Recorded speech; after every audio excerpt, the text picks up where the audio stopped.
qu'est-ce qu'il a fait? Il a tellement fait l'imbécile à prendre son carton rouge sur Hakimi, sur un tac qui était pas nécessaire. À cause de ça, il a pris 3 matchs de suspension et il a loupé le match face à Arsenal. Quand tu vois le match du Bayern jouer face à Arsenal et tu regardes le match jouer aujourd'hui, Luis Diaz, c'était tellement l'élément manquant face aux Gunners, côté Bayern. Parce que quand tu joues contre une équipe qui est bien en place, t'as besoin de déstabilisateurs, t'as besoin de joueurs qui sont forts dans le dribble, t'as besoin de joueurs qui percutent, t'as besoin de joueurs qui enchaînent les courses. Et c'est tout ce qu'il a fait aujourd'hui, et c'est tout ce qu'il fait même habituellement. Et ça, c'est tout ce que Gnabry ne pouvait pas faire face à Arsenal, que c'est pas ses qualités. Parce que d'un côté, t'as un Olysée qui est un peu plus soft, un peu plus calme, un peu plus posé dans sa manière de jouer. Et de l'autre côté, t'as un Luis Diaz qui est constamment en mouvement. Qui s'arrache sur chaque ballon, qui donne mal à la tête aux défenseurs. Alors que Sampaoli avait ouvert le score très tôt face au Bayern, pour pas changer d'habitude, parce que là, dernièrement, le Bayern encaisse pas mal en début de match. Luis Diaz va offrir une passe décisive à Guerreiro en se jetant au sol et en faisant une talonnade alors qu'il était à terre. Guerreiro va en profiter pour mettre une volée. Son envie dévorante de faire les choses en plus dans sa passe décisive est quand même parti chercher. On va le voir donner la victoire au Bayern sur un but de la tête à la fin du match. Un Bayern qui avait quand même pas mal raté. Kane qui avait raté une grosse occasion alors que les cages étaient ouvertes. Il va tirer sur le poteau. Et là, Nicolas Jackson va clore le spectacle et le Bayern va l'emporter. C'est clair qu'il y a un Bayern avec et sans Luis Diaz. Le match est serré sur la pelouse du Camp Nou. 2-1 à la fin de la première période pour le FC Barcelone face à Alavés. Avant de rentrer sur le terrain, petite parenthèse, ou du moins grosse parenthèse, regardez ce qui s'est passé. Pour rappel, le Camp Nou a réouvert ses portes il y a peu de temps. Cauchemar au Camp Nou quelques minutes avant Barça Alavés. Environ 2000 billets n'ont pas pu être téléchargés à cause d'un problème technique avec l'application FC Barcelone Members. Les images, ça parle d'elles-mêmes. Et même s'il y a 2-1, ça commençait pas bien pour le Barça. Regardez la tête de tonton Hansi Flick. Parce qu'il faut le dire, le maestro dans cette équipe, malgré le fait de revenir de blessure et d'être encore un petit peu en convalescence, c'est cet homme derrière moi, c'est Rafinha.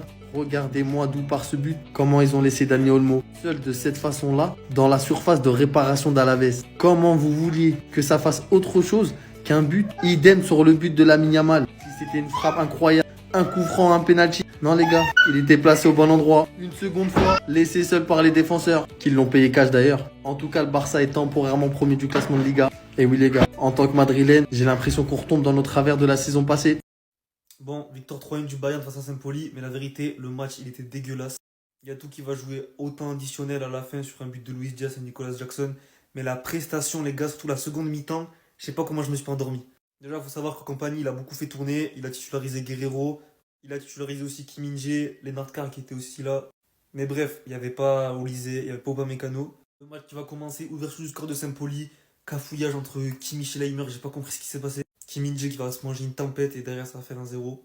Et juste avant la fin de la première mi-temps, Luis Diaz qui va recevoir un ballon magnifique de Kim Min-jae pour le coup et qui va tacler bizarrement, il va lever la balle. Et derrière Guerreiro qui a fait un match fantomatique, mis à part son but, qui va venir égaliser. Après une seconde mi-temps désastreuse, Kimmich à la 92e minute qui va venir poser un caviar sur la tête de Luis Diaz. Donc Luis Diaz qui finira le match avec un but et une passe D. Il vient nous sauver vraiment à la fin. Et il fait un début de saison de fou. Il continue sur sa lancée. 25 matchs, 13 buts, 8 passes D. En vrai, c'est un transfert rentable de fou. Et à la toute fin, quand Saint-Pauli était tous devant, pressing, but bizarre, un petit peu récupération de Gnabry. Et Jackson qui va récupérer le ballon en 1 contre 1, il va venir finir, ça va faire 3-1. Et voilà, objectivement, là, le Bayern, sur les 4 derniers matchs, il y en avait 3 qui s'étaient vraiment compliqués. Contre Union Berlin, on va faire 2-2, on va égaliser à la dernière minute. Victoire contre Fribourg, ça n'y a pas de souci. Défaite cette semaine face à Arsenal. Et aujourd'hui, victoire 3-1 dans le temps additionnel. Bref, on va se concentrer parce que cette semaine, match de Coupe d'Allemagne, il ne faudra pas parler chinois parce qu'on va jouer Union Berlin contre qui on a galéré la dernière fois. Victoire de Bayern 3-1 et franchement, ils ont galéré. Ils sont galérés contre Sampaoli, les gars. Franchement, faut pas voir le score. Ils sont galérés de ouf. Merci à Luis Diaz, hein. L'assassin. L'assassin, je l'appelle. Franchement, en 25 matchs, 14 buts, 8 passes décisives. Aujourd'hui, il a fait une passe décisive incroyable. Déjà, il était par terre, il a fait une talonnade. C'est du jamais vu. Et le but avec la tête alors qu'il fait 1m50 pendant que Harry Kane, il baisse tous les parieurs sportifs. Voilà. Tous les parieurs à cause d'Harry Kane. Moi, personnellement, je savais que Diaz, il allait marquer. C'était sûr. 17 ans. 17 ans. Ok, il a pas marqué. Ok, il a pas fait passe décisive. Mais est-ce que vous avez vu son enroulé qui a tapé le poteau?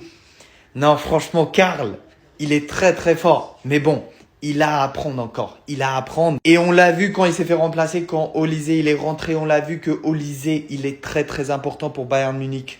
Olysée, je crois que c'est le pilier de Bayern Munich. Dès qu'il est rentré, il a fait ses différences, etc. Très très chaud. Très très chaud, rien à dire. Franchement, je me suis endormi. Non mais faut dire les termes, ce match-là était cataclysmique. On gagne 3-1, mais le score ne veut rien dire. C'était un match, c'était une purge. Et non, franchement, on s'est fait chier jusqu'à la 90e minute de jeu. Le match était long. Il était long. Je voyais l'heure qui tournait, je me disais, putain, l'heure, elle avance pas. Le match, il avance pas. Ça fait 10 minutes qu'on est à la 40e. Avance. Non, franchement, on s'est fait chier.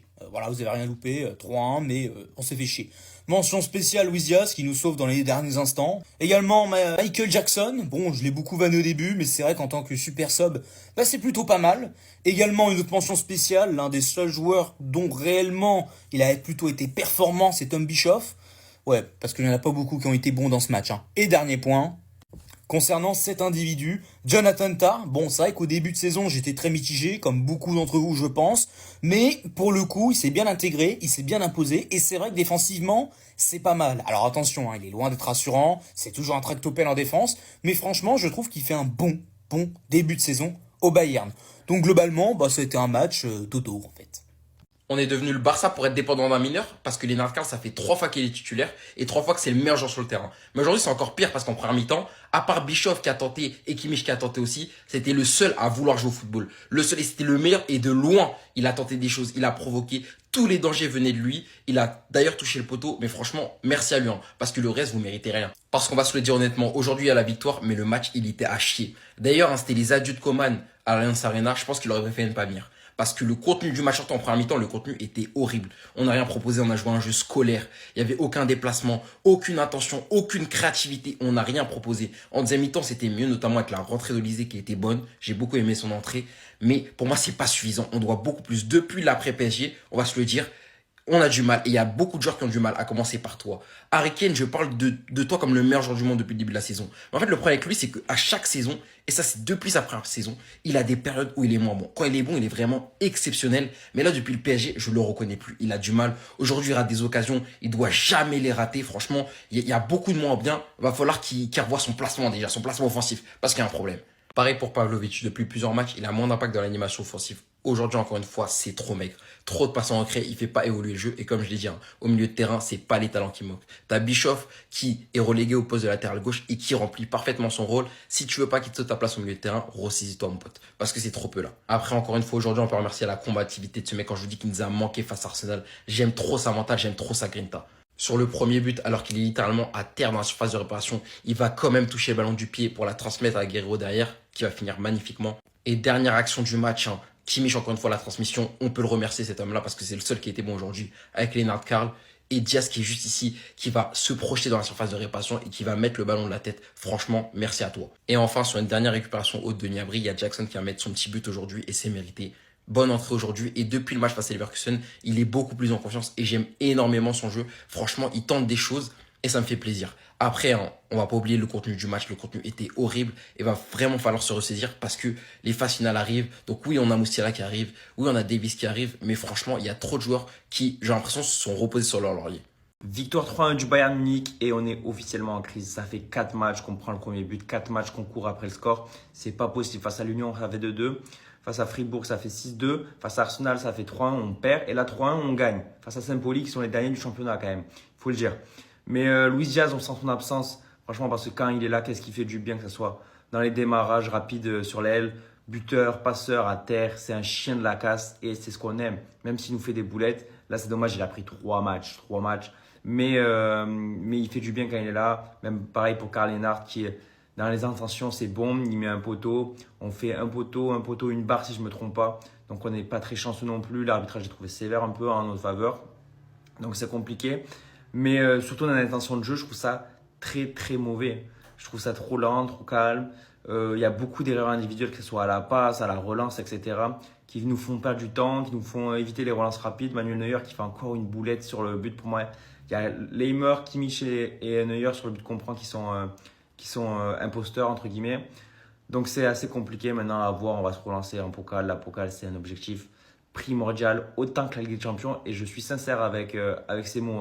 C'est super important de ne pas se chier. Donc on va voir ce que ça va donner et à mercredi. Bon bah voilà. Ouais, super, bah bonne journée. Eh ben on s'est tout dit. Bon bah voilà, victoire du Bayern. Je vais pas redire grand chose de plus parce que vraiment le contenu encore une fois c'était très très très moyen. Parce que tu te dis 3-1 c'est une victoire correcte. Mais but à la 93e et à la 95e. Le match était vraiment pas fou. Déjà, encore une fois, on encaisse le premier but. C'était pas sur coup de pied arrêté cette fois-ci. C'était sur une erreur de Kimmich, de Leimer, qui, je sais pas pourquoi, ont décidé juste de se faire des passes au milieu de terrain, de perdre le ballon. Derrière, Kimmich s'est fait bouger par un attaquant qui a le niveau de jouer en deuxième division, parce que Sampaoli, je rappelle que ça joue le maintien. Du coup, on encaisse un but très vite. Forcément, l'adversaire va se mettre à reculer et à mettre le bus. Et encore une fois, quand on affronte un bus, c'est compliqué de faire quelque chose. Parce que c'est bien, on a fait des passes, on a fait tourner et tout, c'est bien, c'est très très bien. Mais on perdait, j'avais l'impression de voir l'Espagne à la Coupe du Monde 2022. Le seul, encore une fois, qui a apporté du danger en première mi-temps et qui vraiment faisait des choses intéressantes, c'est Lennart Kern. Pardon, mais on est devenu le Barça pour tout remettre sur des gamins de 17 ans qui ont même pas encore eu leur puberté. Sans être méchant, mais il en faut beaucoup plus, C'est bien d'avoir un Lennart Kern comme ça. Mais il faut aussi que les autres joueurs se rendent disponibles. Parce que Harry Kane, par exemple, c'est bien de décrocher et tout, mais il en oublie des fois qu'il est numéro 9 dans la surface, des fois, avec les centres de Leimer, de Bischoff et tout, il y a personne à la réception. Ce qui fait que c'est ultra frustrant. On peut dire merci à Luis Diaz qui, quand a ses neurones de connectés, arrive toujours à nous sortir des dingueries. Sur une magnifique passe de Minje, oui, vous avez bien entendu. Dans la surface de réparation, il a quand même eu le temps de tomber, mais de quand même faire une passe décisive pour Rafael Guerreiro. Et derrière, il va nous sortir de la merde en mettant un but libérateur de la tête à la 95e minute de jeu, alors que tout le monde pensait qu'on allait faire 1-1 contre Sean Paul. Encore une fois, comme contre Arsenal, il guettait les rentrants. Minje qui sort, Goretzka qui rentre. S'il te plaît. Et même là, encore une fois, t'as Lennart Kern qui sort pour l'entrée de Serge Gnabry qui est un petit peu en baisse de régime ces derniers temps, et surtout Josip Stanisic, franchement. Bref, je vais pas faire une analyse 20 ans de ce match parce que j'ai pas énormément de choses à dire, on va vraiment retenir que les 3 points, mais depuis l'Union Berlin, c'est pas foufou ce qu'on voit dans le jeu. D'ailleurs, prochain match, c'est encore un déplacement à l'Union Berlin pour la Coupe d'Allemagne. Et celui-là, attention,